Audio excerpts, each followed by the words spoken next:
Time now to, the last meeting, you had opportunity to look at the minutes, and I need a motion to approve the minutes.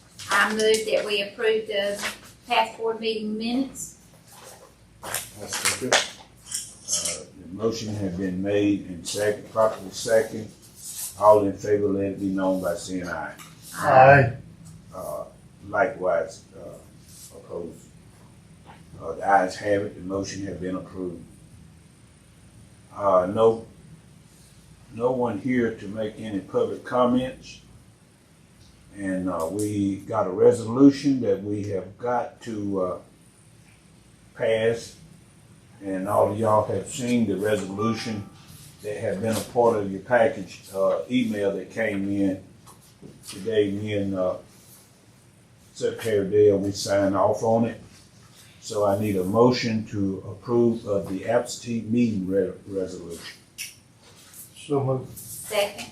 It's been moved, proper second. All in favor, let it be known by saying aye. Aye. Likewise, opposed. The ayes have it. The resolution has been passed. We're going to ask Director Jones to give a report on what's going on. All right. Hope everybody's doing well. Just a few things. I'm gonna go ahead and do the important dates to remember, if that's all right. Yes, sir. Yes, sir. During my meeting, during my comments here. So September 27th to 28th, we're going to be doing the logic and accuracy testing in the warehouse. That's on the DS200 and the Automart machines that are going to be used during the municipal elections coming up. That is open to the public. Public can come in and sit and watch us do that accuracy testing. It's encouraged for the public to come in and take a look at how we do test the machines, so that they know everything is good to go for election day. What time? I don't have an exact time yet. Still nailing down a few things for those days. I just know it'll be on those days, and I will. I can put it out on social media what time we'll actually start once we get a little bit closer to it. With that, that kind of goes along with logic and accuracy testing. On October 5th is the mock election. The mock election is simply using the information that we get from logic and accuracy testing to upload so the state can test their system of uploading results. So that'll be on October 5th. That's a pretty simple process. The next thing on here is absentee. So October 6th, I think we went over at the last meeting, is the first day that we can actually start sending out absentee by mail. Okay. So we'll have any requests that we've got in by October the 6th, we'll make sure those get out on October the 6th. The next thing on here is our absentee meetings, which you also went over and you saw in the resolution that I put out. We talked about it before. The October 3rd meeting, it's by general statute, it has to be, we have to schedule 5 meetings. It's just for this one, that first meeting fell before we actually are able to send out the absentee by mail. So there's no reason for us to come on that night because we don't have anything to look at. Right. So that will be canceled. The next will be October 10th, the 17th, the 24th, and the 31st. November 6th is our pre-election meeting on that Monday. And then obviously November 7th is election day. And then we have our pre-canvass meeting on November 16th. November 16th is when we do the any provisional ballots that were accepted and any supplemental absentee ballots that come in. We do those at that meeting. And then county canvass is November 17th. This pretty much wraps up the election for the county. Going along with absentee, unless there's any questions about that, you'll see in front of you, I want to make sure everybody had kind of mock packet of what is going to be sent out to voters that request a mail-in ballot. So if you'll open that up, I just wanted to show everybody because of photo ID, there's a lot of new information that's included in this packet.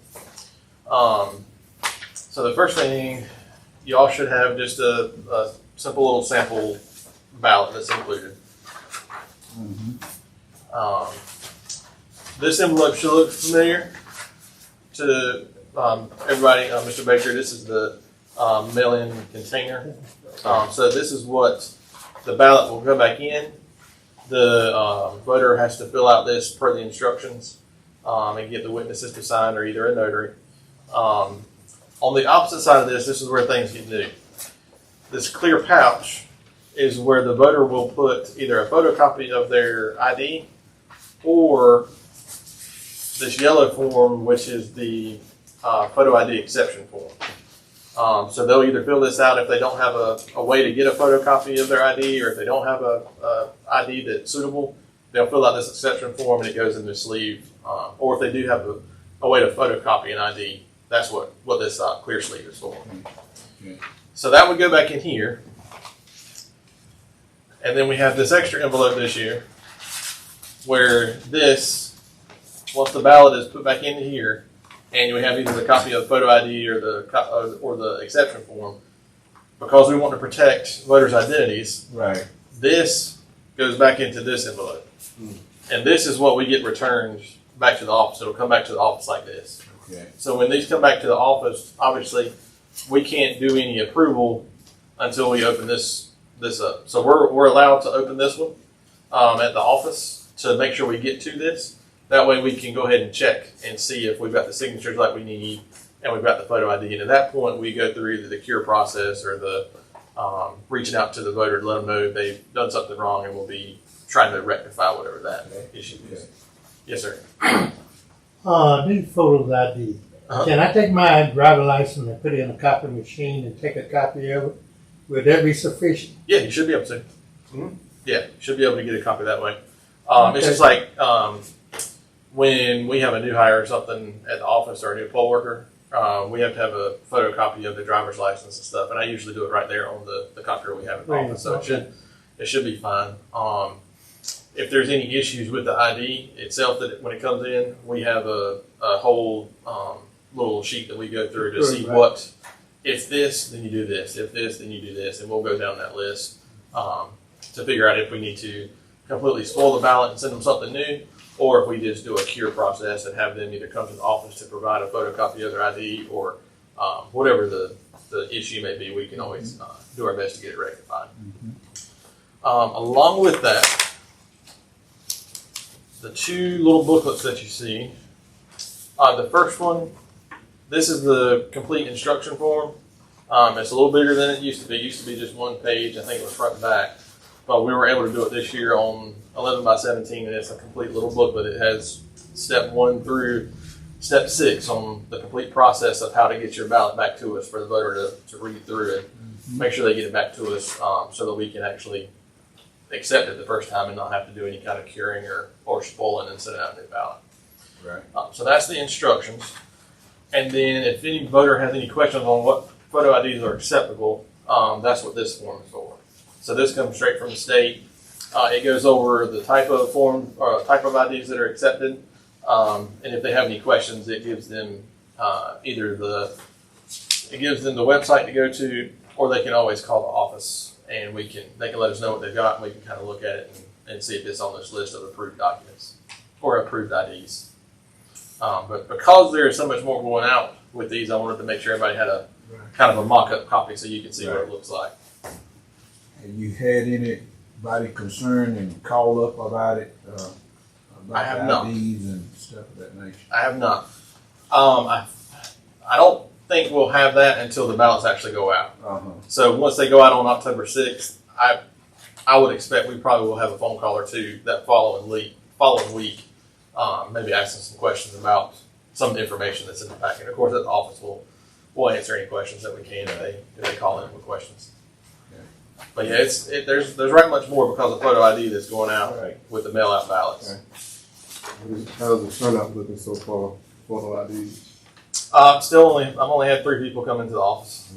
So you think that'll increase once these ballots go out or what? It's possible. I think it'll increase the closer we get to the election. Yeah. Because you've got, and we've seen through the state website that there are folks that are out doing registration drives now.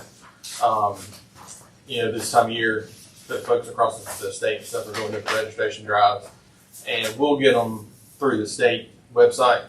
And that's one of the things Ms. Teresa handles at the office, but we see a lot more registrations now, and I think we'll see an uptick in the folks coming in requesting a photo ID. coming up shortly. The closer we get to election, I think we'll see more. Okay. The state did send out 2 printers and everything to go with it, 2 new printers for photo ID. So we're in the process right now of getting those set up. I've already had our old one set up and everything. I'm in the process now of at least getting one of them set up to a laptop. There is hope that we're still kind of working with the state to figure out what's allowed and what's not allowed as far as when that quote-unquote mobile unit can leave the office and what kind of events it can go to. Right. But once we get all that straight, we should have the ability to do some kind of, like if, let's say if the senior center has an event or something, as long as it's an approved event by the state or something, we should be able to maybe go out to that event and take that mobile unit to possibly do photo IDs there, which is, I think is the reason the state went ahead and purchased those for every county office. So that's not something that come out of our budget; it come out of the state. So hopefully in the near future we'll get some answers on exactly what we can and can't do with that kind of mobile unit. Because I look forward to getting as many photo IDs done as we can, just so we don't have any issues on either during one stop or on election day. Right. So that's pretty much all I've got that's going on at the office right now. Unless you've got any more questions. Do you have any update from the state as far as some of the, I think last time you gave some legislative news? Legislative updates.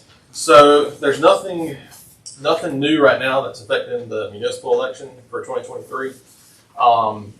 There are some that are going through right now that will potentially come into effect for 2024, but they have not been fully passed yet. From what we hear from the state is even when they do pass, they expect them to get vetoed by the governor. I think right now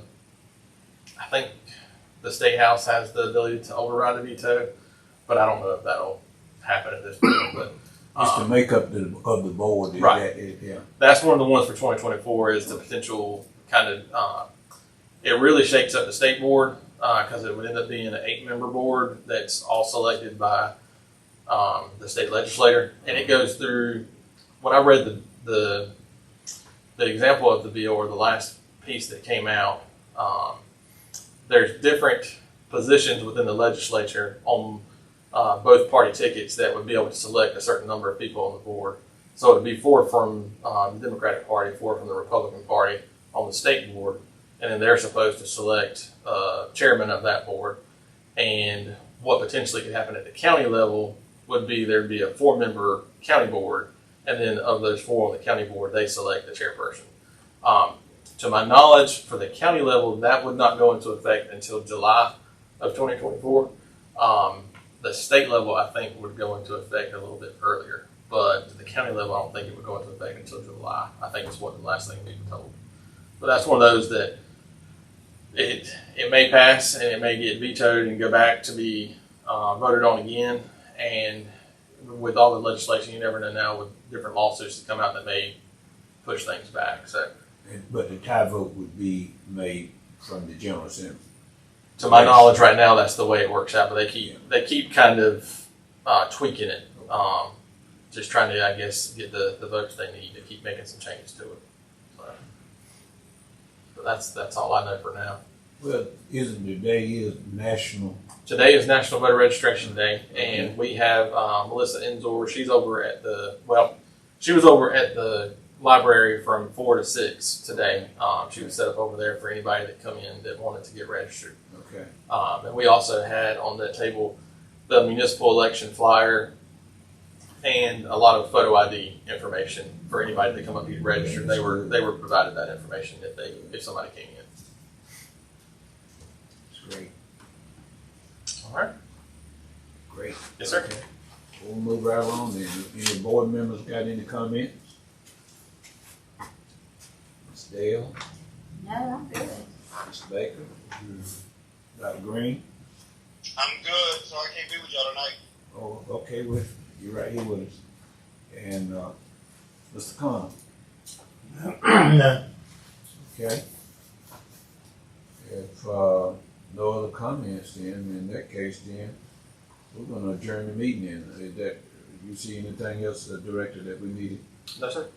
Okay, thank you everybody for coming, and Dr. Green, we're gonna leave from here. All righty. Take care. Yep, bye now. We'll be back on the 10th. Yes.